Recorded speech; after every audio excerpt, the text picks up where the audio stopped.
Good morning, Hawks. It's Senior Matt Gardini here to start off your Wednesday. Today's Wednesday, April 10th. It's an A day. Today's students of the day is Isabella Frangulos. Outstanding effort in bio class nominated by Mr. Newman. That's all we have. Let's send it over to Ian with your news. Hey Hawks, Ian here with the news for the day. Today, Studio 315 is at the library. There's also a junior and senior class council at the cafeteria during fourth period. Please note that the location has changed from the theater to the cafeteria. Next, prom tickets are going on May 6th, and seniors and juniors for $30. It will also be held at the concession stand periods 5 through 9. Also during this time, trip tickets are sale at $75. Senior trip tickets are for sale at $75. If you have earned either free prom tickets and or free senior trip tickets, please come down to claim them during this time. Remember that tonight in Studio 315 at the Makerspace there will be a spring craft and dessert event. All are welcome to attend. Also check out your emails today. It's finally May and the second school social workers are setting out a May wellness calendar in honor of the Mental Health Awareness Month. Finally, please stay tuned to the show. Please stay tuned after the show as there is an autism awareness video after the show. That's all for today. Now over to Nessa with your weather.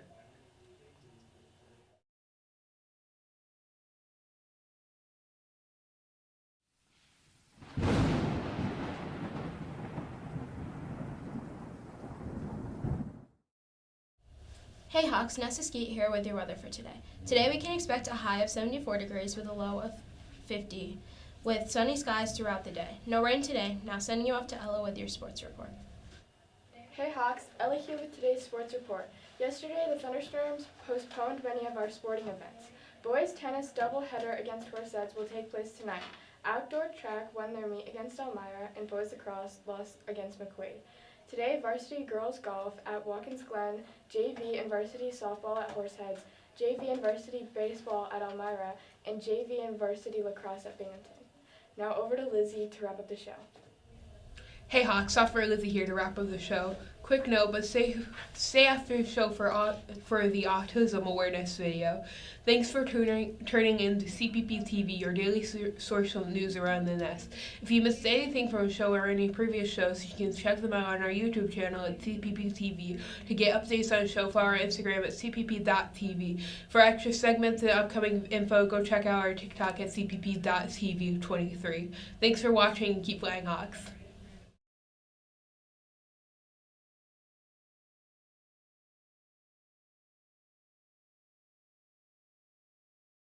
What is Autism Awareness Month? So Autism Awareness Month is an opportunity to share and celebrate the neurodiversity of individuals with autism. It is a time to show others how individuals with autism are successful despite challenges they may face in a neurotypical world. Can you define what autism is? So definitively, autism is a developmental difference in ability to communicate and socialize. Really, it just means some individuals learn and communicate differently when compared to their peers. How does autism affect the kid you work with? So I've worked with a number of students on the spectrum, and autism affects each one of them in different ways. Some students need visuals or information written with words or pictures to help them process information rather than people talking to them. Many students need additional wait and processing time when asked a question. All students have a varying level of independence. It is important to let students do everything that they can without adult intervention. How does the kid you work with keep working even though they have autism? So individuals with autism learn to use their resources through consistency of their support team, so it could be their parents, their teachers, related service providers, and even their peers. Many students of mine have been schedule-oriented and love their routines. Therefore, as long as they knew it was coming up, they were successful and able to work through challenging tasks. Other students needed additional support from their team to overcome unfamiliar and challenging situations. What are things that surprise you about having autism? One of the things that has surprised me most about individuals with autism is that they are flexible and can be resilient with change. given a supportive environment, of course. If the environment does not support their level of need for grace in challenging situations, then you may see non-typical behaviors. What is the range of severity of autism with you and the kid you work with? So I've worked with a wide variety of students with autism. I've had students who are nonverbal, have limited verbal communication, and those who can communicate verbally. I've worked with students who present with severe challenging behaviors and those who are able to join unified sports independently. And what are some myths that you know about autism that you'd like to debunk? So there are many myths I personally can't debunk. However, I would like to note that students with autism and all students with different abilities can learn. It just may look a little different than your typical classroom. Individuals with autism and all abilities understand what you're saying when you're speaking in front of them, especially about them. So be cognizant and aware of how and what you're saying when you're presenting information. Lastly, when are you selling the autism awareness shirts? So unfortunately, due to changes in staff responsibilities this year, we weren't able to get together and produce any shirts. So we'll have to wait till next year. Hopefully we'll get them out next March though, so we have time and we can wear them. So firstly, what is Autism Acceptance Month to you? So Autism Acceptance Month is the month of April, and we use it as an opportunity to bring attention and awareness to autism and what autism is and how it can impact people. Can you define what autism is? Yeah, so by the traditional, psychological perspective, autism is a neurodevelopmental disorder, which means that it's there from birth and it's in the brain. And we see it impact people in terms of their social development, their communication, and then sometimes also their behavior. Sometimes we see stereotyped and repetitive behaviors, or sometimes we have difficulty with flexibility and breaking from routine. But the more modern way to look at it is to look at it as one of many different types of neurodiversity, which just means that all of our brains are different. And autism spectrum disorders are just another way that your brain might be different from somebody else's. What are some strategies to help people with autism? Yeah, so it really depends on what the person is struggling with. So like you had said, Lily, autism spectrum disorders really exist on a spectrum. Some people with autism don't communicate with words from their mouth at all, and some people communicate very well with words from their mouth, but they may struggle with understanding social cues, or they may speak more loudly than is appropriate, or more fast, or with kind of a funny tone to it. So it really kind of depends on what the person's struggling with.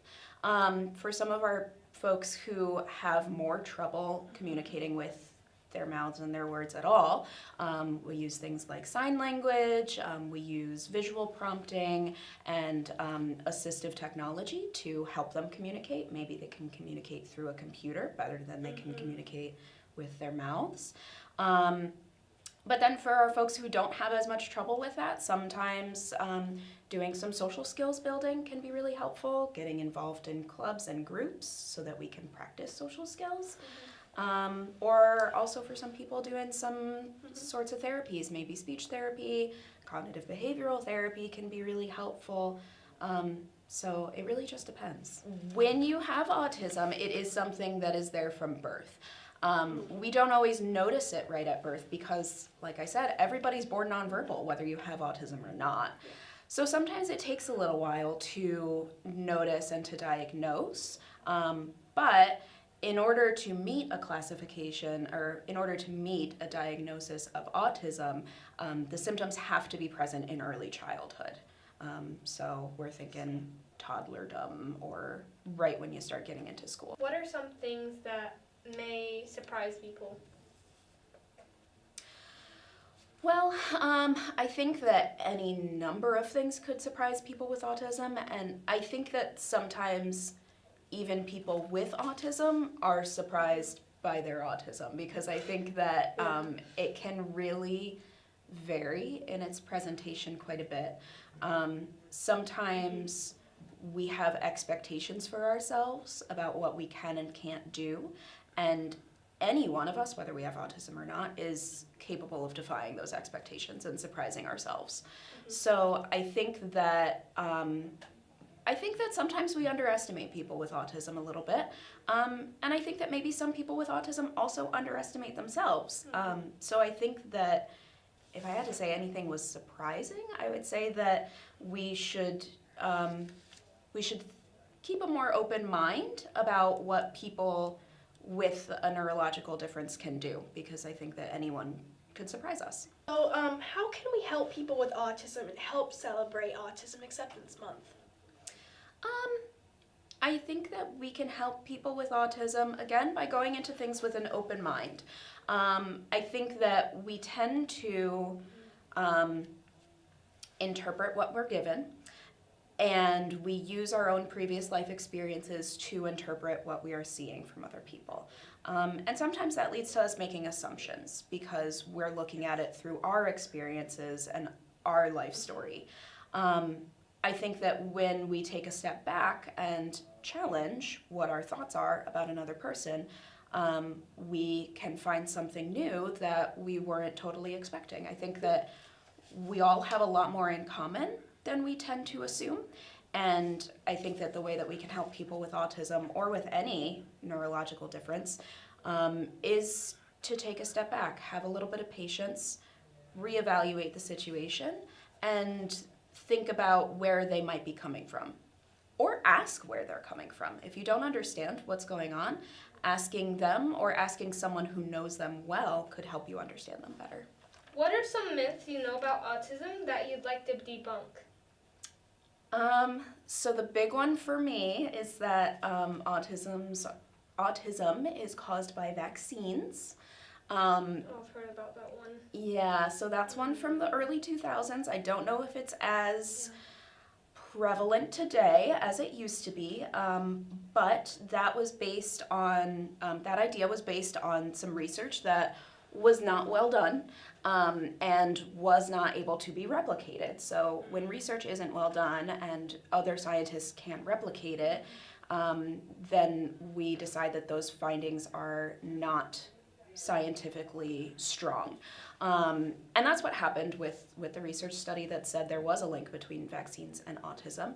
And ever since then, I think that the media got a hold of that story and told that story, and I think that some people really started to believe that. But there's just no scientific basis to support that idea. So it was like false research from a little bit ago? Yeah, it's really based on one big study that since then the scientific community has looked back and said, nope, this is not legit. So I think that that's a big myth that a lot of people still believe, but there's just no scientific evidence to support it. So since it's Autism Awareness Month, when are you selling the Autism Awareness shirts? I should know the answer to this question, but I don't. Yeah, I'm not sure. I'm hoping, did Mrs. Tulo know? Yeah, she said that they weren't going to be selling them this year because... Okay. Oh, well. All right, well then that makes sense because I was wondering, when I saw that question, I was wondering why I hadn't seen an email about it yet, but now I don't feel so bad. Still spreading awareness, so... Yeah, and if you have, here's the thing. If you have an Autism Awareness t-shirt from last year or from the year before that, April is still a wonderful month to wear that shirt. All right. So thank you for coming out and have an awesome day. Yeah, Thank you very much. absolutely. Thank you for having me.